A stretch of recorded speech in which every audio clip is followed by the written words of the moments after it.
King Solomon and the Three Brothers, Part 2 of 4, on Between Master and Disciples, held in English.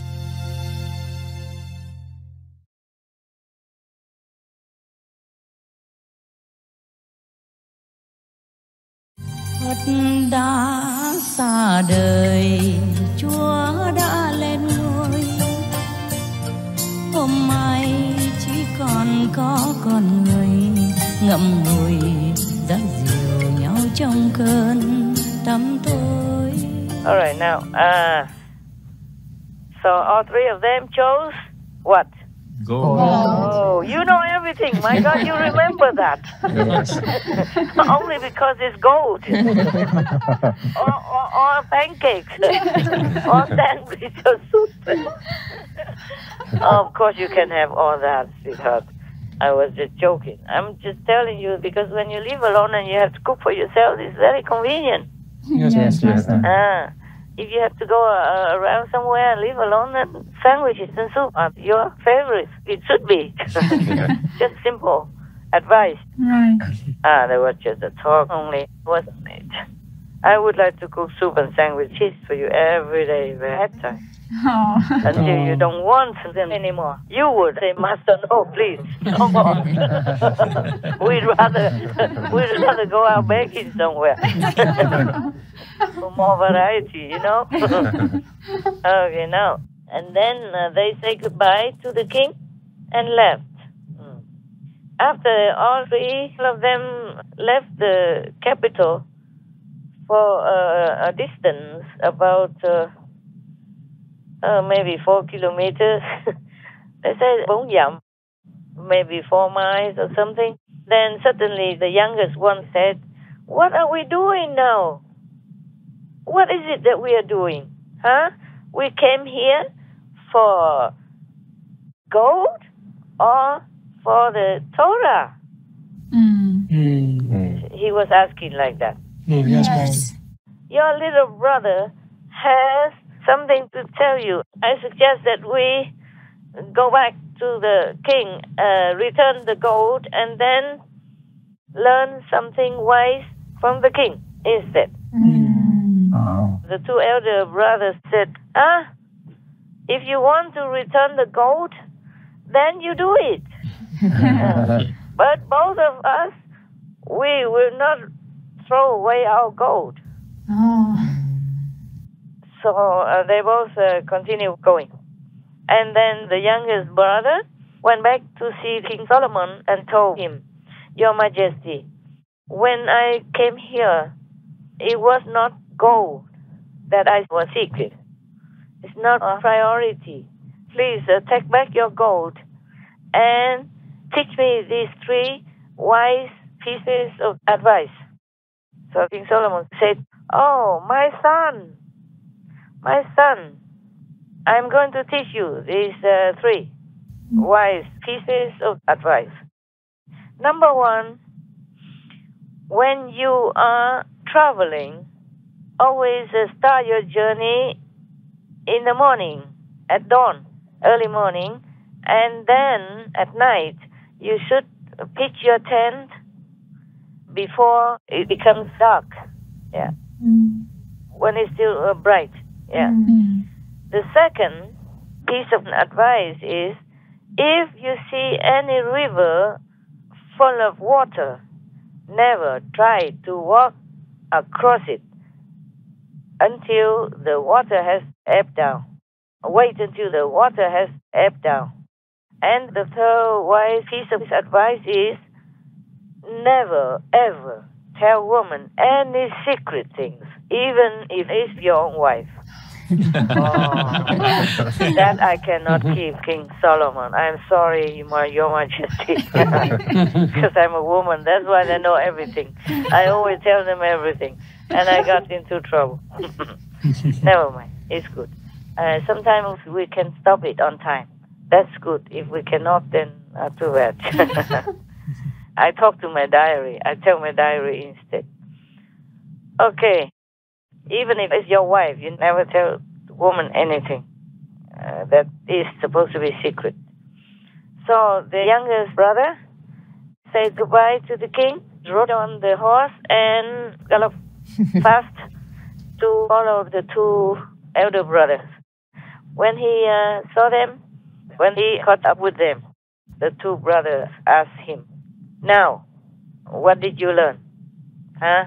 So the younger brother said, "I have learned what I have learned." He became wise already. Not only he doesn't tell woman, but he doesn't even tell his brothers. They did not deserve it, right? They held on to their goal instead of wanting to be wise. Right. See, so gold was even more precious to them than wisdom, even from the king, from the wise king. Yes, Master. But of course, you can't even blame them. They left everything. Imagine it's you. They left everything behind, and if they went home again, it's not sure if they can even get any job immediately. So they need money. Yes. And then also they stayed with King Solomon 13 years, and they didn't learn anything. That's according to the story, yeah?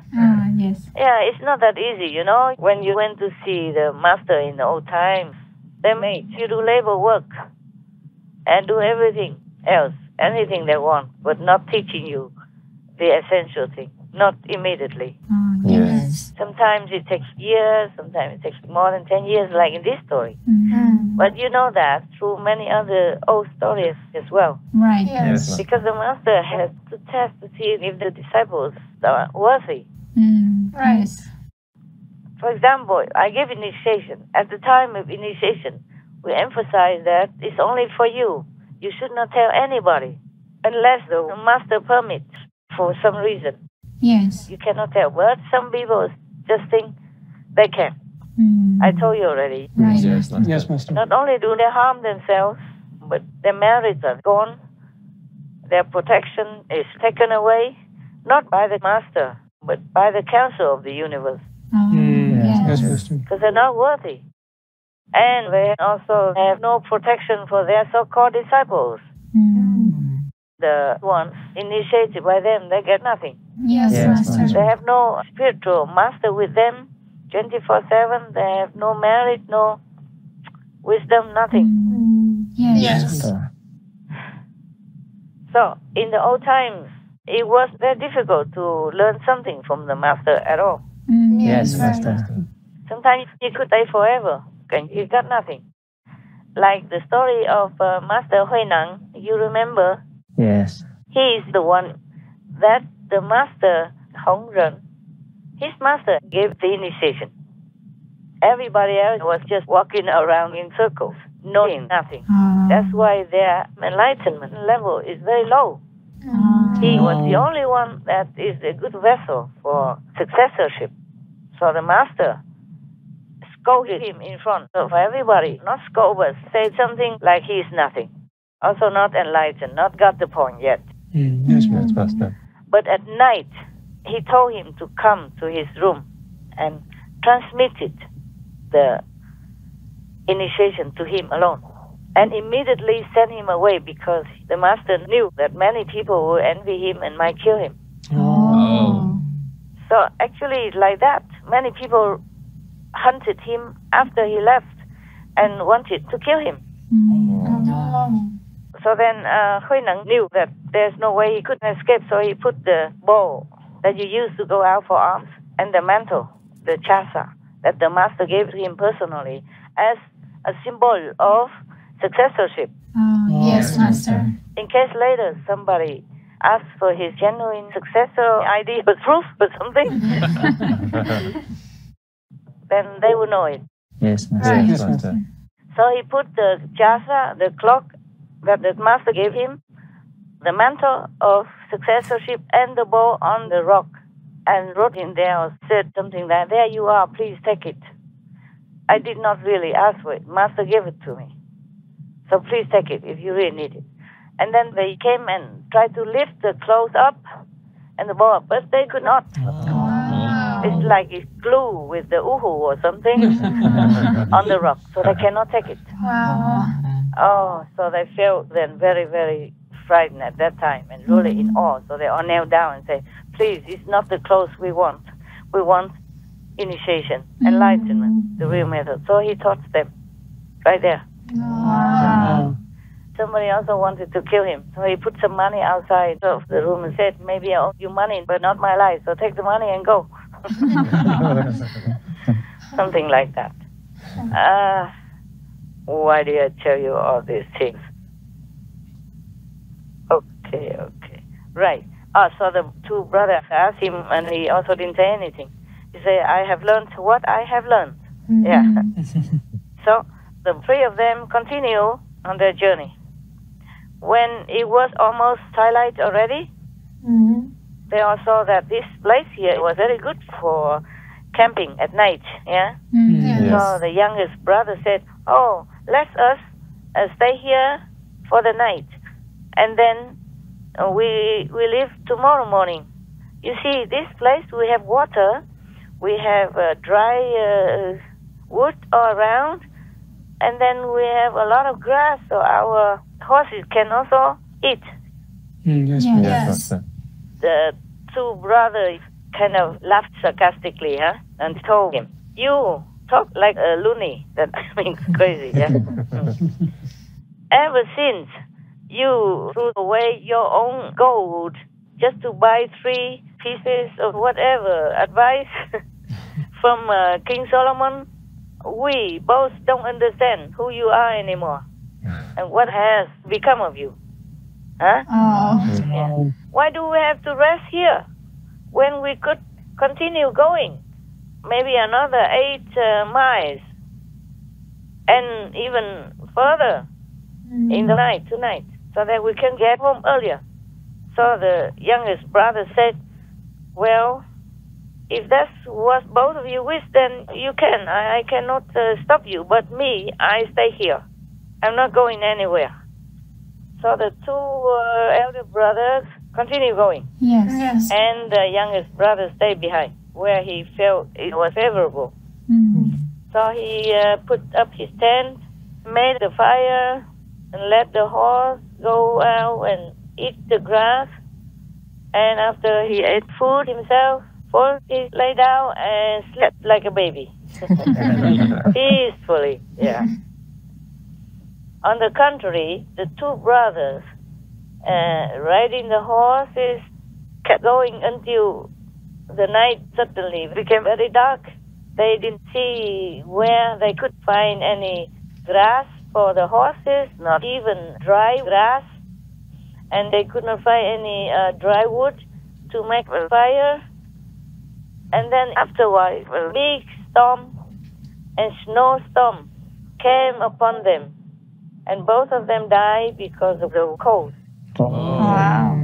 Because of the freezing cold. Both of them froze and died.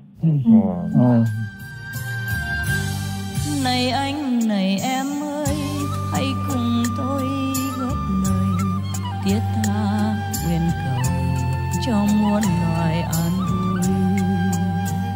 Kiếp kiếp đời đời sinh hy sinh, cầu cho muôn loài thôi đắm chìm u minh.